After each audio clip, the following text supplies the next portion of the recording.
Well, everyone, the Samsung Galaxy A15 came out a little bit earlier this year, and I wanted to kind of hit on how this particular phone holds up in 2024, specifically in the middle part. Now, the big thing I'll definitely tell you is that in a lot of ways, this phone is still, an interesting device. I think Samsung did a really good job with this particular model of their device, and it is actually pretty crazy because although it's not like the best phone of all time, it's not the most expensive phone, in a lot of ways it still holds up very interestingly well, and we'll take a look at that throughout this whole entire video and see how it holds up specifically in the middle part of this year. Now, the big thing I'll definitely tell you out of the way is that with this particular phone, it is the cheapest one. So with the front of it, you're going to be getting a 6.5-inch Super AMOLED display. It's 1080p and it's 90 Hz. Now, the panel itself is an Infinity U display, and it really doesn't look that bad. Like I said before, I think Samsung did a really good job with this particular panel, and I do think in a lot of different ways, and that in and of itself is another very cool thing going on for this particular phone. The fact that it isn't really like the most expensive phone of all time, and it's still giving you a very good experience,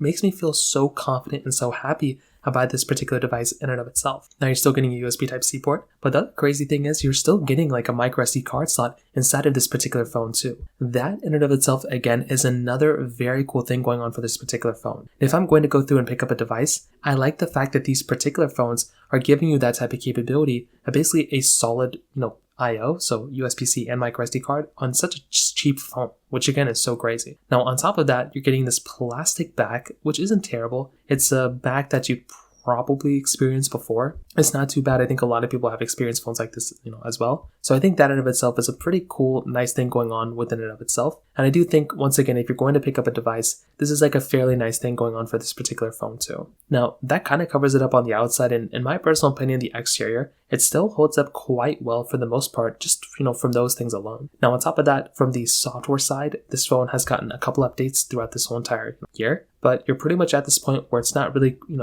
this phone is not going to be lasting as long as the Galaxy S24. So this phone is probably going to be getting like another 2 versions of Android, and that's kind of it, but that's kind of what you'd expect inside of these types of devices.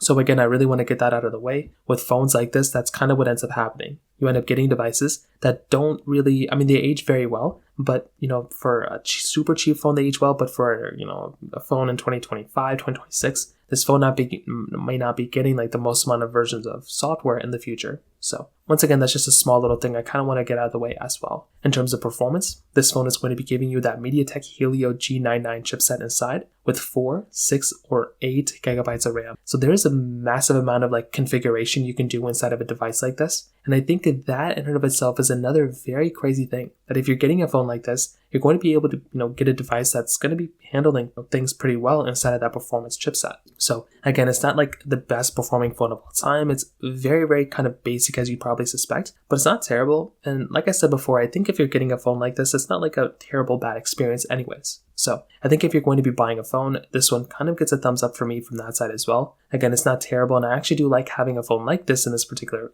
situation because it is such a good performing phone when it comes down to it for how cheap this phone is. But again, for an expensive phone, it doesn't really hold up that well. So to sum it up, I think in some ways this phone holds up well, and I think in others it probably needs a little bit of a tune-up. But I think in some ways it's a good device, and for a super cheap phone, it makes sense to buy. But I probably wouldn't recommend the average person to buy this phone anymore. So in terms of that kind of covers it up there. If you have any other thoughts or questions, please let me know in the comment section below. Hit the like button, that would mean so much, but definitely hit that subscribe button. More importantly than everything else, I love every single one of you guys. Hopefully I'll catch you guys in the next video. Peace out till then.